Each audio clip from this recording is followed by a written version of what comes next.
Bonjour à tous, bienvenue sur la chaîne Michael Sélection. Aujourd'hui, la présentation du sac à dos LV18 de chez Five Devil.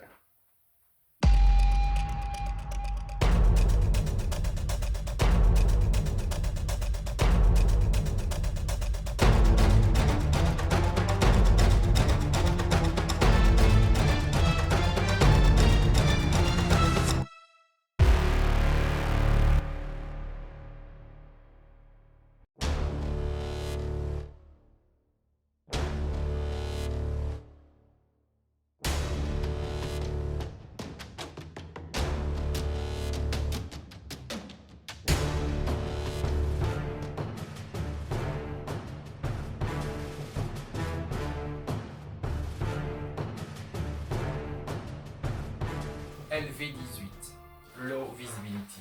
Ce sac est un sac de la gamme LV, la gamme Low Profile, Low Visibility, donc discret à emporter pour aller au bureau ou pour faire des randos journalières. Sac très efficace mais avant tout très discret. Alors ces dimensions 50, 28 sur 14 de profondeur. C'est un nylon 840 denier, capacité de 29 litres. Donc comme je l'expliquais tout en début de reportage, c'est un sac qui est très bien fait pour une journée, voire deux grands maximum. Donc sa capacité est quand même limitée. Maintenant, possibilité d'ajout avec le LV6, mais j'en parlerai plus tard dans la vidéo. Comme très souvent chez Five Devil, les zips utilisés sont des zips YKK avec petite lanière d'ouverture facile, double zip sur toutes les poches, une facilité d'accès évidemment. Au niveau du poids du sac, il est ultra léger, donc c'est vraiment un sac où on sent tout de suite que le denier est très robuste. Toujours dans le modèle LV6, vous retrouvez ces petits logos Five Devil à l'avant et sur les sangles arrière, avec la possibilité évidemment de les cacher pour ne pas se faire remarquer et donc de voir que c'est un sac à la base qui est prévu pour le tactique mais que tout le monde peut utiliser. Vous cachez le logo facilement, donc pour les opérateurs en civil, c'est vraiment très pratique. Alors, découverte de la première poche ici sur l'avant. Donc comme je disais, double zip, ouverture facile. Donc, vous avez ici premièrement un panneau molly en laser cut, côté velcro doux pour y mettre des patchs, ce genre de choses, mais alors aussi évidemment vos pochettes pour y glisser vos accessoires et autres items. Ensuite, vous avez une poche ici profonde, compartimentée. Vous avez 1, 2, 3, 4, 5 inserts pour y glisser diverses petites choses, donc comme un couteau, une lampe de poche, ce genre de choses. Voilà, je vous montre ici.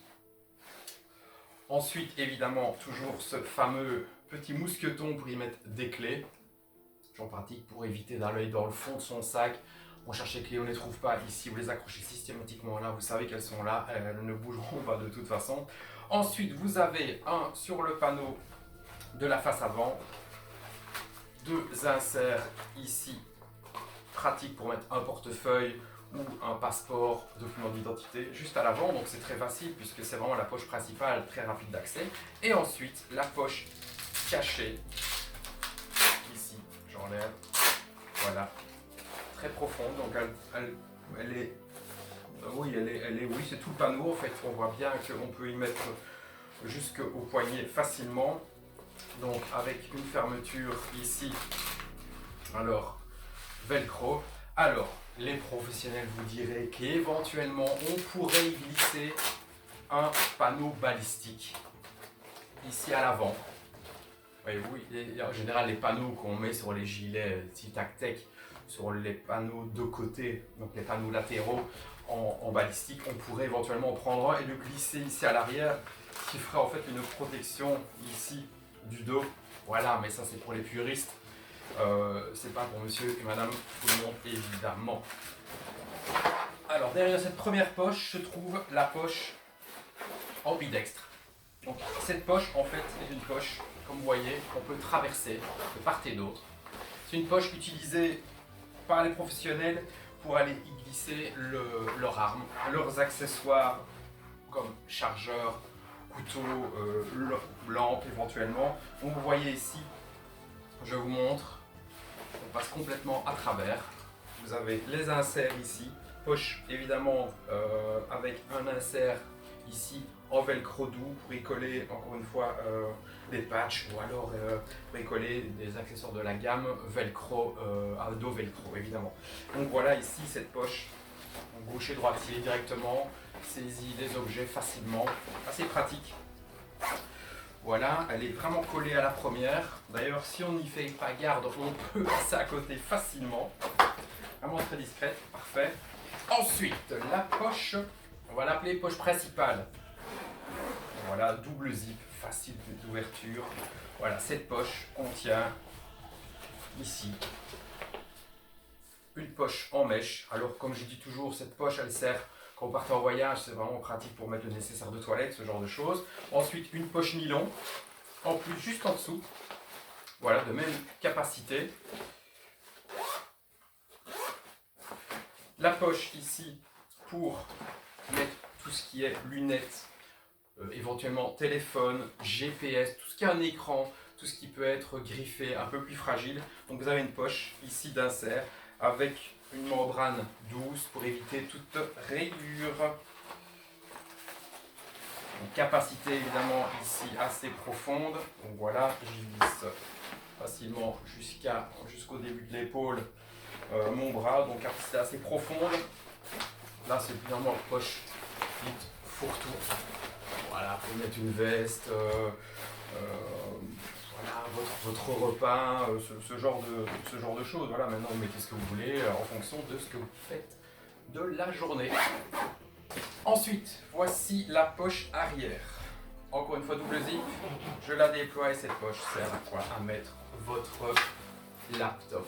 Voilà, et alors comme on peut le constater, on peut mettre déjà un grand laptop. Bon, moi j'ai ici un laptop 17 pouces qui se glisse vraiment très facilement. Voilà, je referme. Discret. Il est ici dedans. Je réouvre. Alors ici, j'avais la possibilité de le glisser dans les inserts, mais je regarde si c'est possible. Et oui, tout à fait, ça rentre sans problème.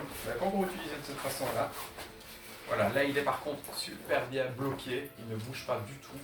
On voit qu'il est retenu ici par la membrane. Donc ça peut être intéressant parce que ça permet du coup de mettre d'autres articles comme farde ou cahier, classeur, vraiment pratique. Donc là ici il est bloqué comme vous voyez, il est retenu. Ça ne m'empêche pas ici de fermer.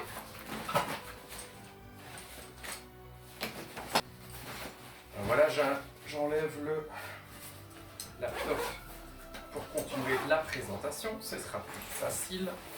Il est bien bloqué, hein, comme vous voyez ici. Il ne peut mal de bouger pendant le transport, ce qui est assez pratique. Alors, poche de côté ici, de chaque côté vous avez des poches pour gourde avec système de rétention. Donc voilà, ici vous pouvez y mettre soit un parapluie, voilà. De l'autre côté, pareil, système de rétention. Et vous pouvez y mettre éventuellement une gourde de ce côté. Voilà, ou deux gourdes. Ça c'est à vous de choisir, des canettes même, ça c'est pas mal. C'est assez pratique. Donc là, ce sont des gourdes, à mon avis, on sera aux alentours de 1 litre de chaque côté. Je dis c'est pas mal, pensez parapluie d'un côté, gourde de l'autre, c'est vraiment bien pratique. Et ensuite, vous avez de toute façon la rétention pour bien bloquer et éviter qu'elle ne sorte en marchant, voire en courant. En début de présentation, je vous parlais de pouvoir agrandir le sac LV18 grâce au LV6. Donc vous avez ici deux sangles qui vous permet, avec clip évidemment, et qui vous permet de mettre le sac LV6. Alors, on pourrait éventuellement le mettre comme ceci.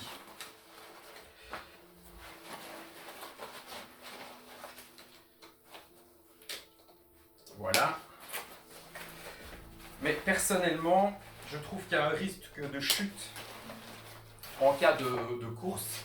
Là, vous voyez, j'ai mis un bleu, on a un beau relief, et qu'on voit bien la différence entre les deux sacs. Maintenant, regardez ici, dans cette configuration, si je le maintiens juste comme ceci, c'est vrai que c'est plus facile à installer, mais il peut éventuellement chuter. Donc voilà.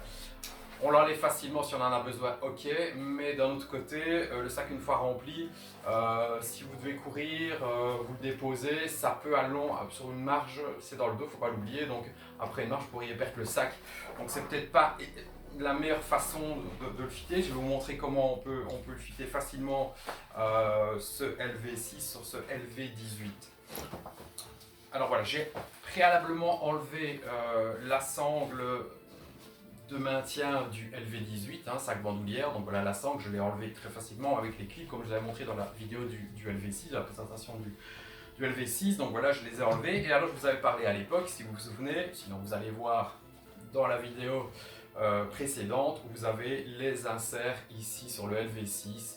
Ces petites lanières de part et d'autre, en fait. On les voit bien ici, je pense. Voilà. Et qui vous permet de fitter ce LV6 sur le LV18. Je vous montre. Donc vous pouvez déjà constater premièrement que ici il y a possibilité de mettre un sac de couchage ou comme vous pouvez voir un tapis de sol sans problème, une veste éventuellement si vous pouvez mettre votre grosse veste ici, d'accord, et alors évidemment resserrer avec le système ici de sangle. Mais dans le cas actuel, donc je vous montre ici comment passer le système de sangle comme ceci. Ensuite, la deuxième, je ne sais pas si vous voyez bien, voilà, ici, c'est passé. J'espère que le contraste est bon. Normalement, c'est très bien avec ce système de bleu et de noir, donc on voit bien le contraste. Ensuite, je le fitte. Je vais passer la deuxième, comme ceci. Voilà. Oui. Vraiment un système bien pensé, bien pratique. Et je viens clipper ici et j'ai mon double sac LV18 plus LV6. Voilà le sac complet ici, LV18, LV6 fité. Voilà, donc on voit bien ici que ça tient bien, c'est pratique. Double sac, donc on augmente légèrement la capacité peut-être avec vos produits que vous utilisez tous les jours, puisque c'est un sac bandoulière, donc vous pouvez laisser vos produits habituels dedans, le mettre dessus. Votre sac à dos avec votre nécessaire pour le boulot, pour la rando ou autre utilité, ça c'est à vous de choisir. Donc voilà, c'est la fin de cette vidéo sur le sac LV18, j'espère qu'elle vous a plu. N'hésitez pas à vous abonner, un petit pouce bleu ça fait toujours plaisir, partagez la vidéo. En vous abonnant évidemment, vous savez que vous aurez des notifications pour vous signaler de nouvelles vidéos. Il y en aura certainement une déjà la semaine prochaine sur un nouveau sac bandoulière, mais je ne vous en dis pas plus. Passez une bonne journée, prenez soin de vous, ciao!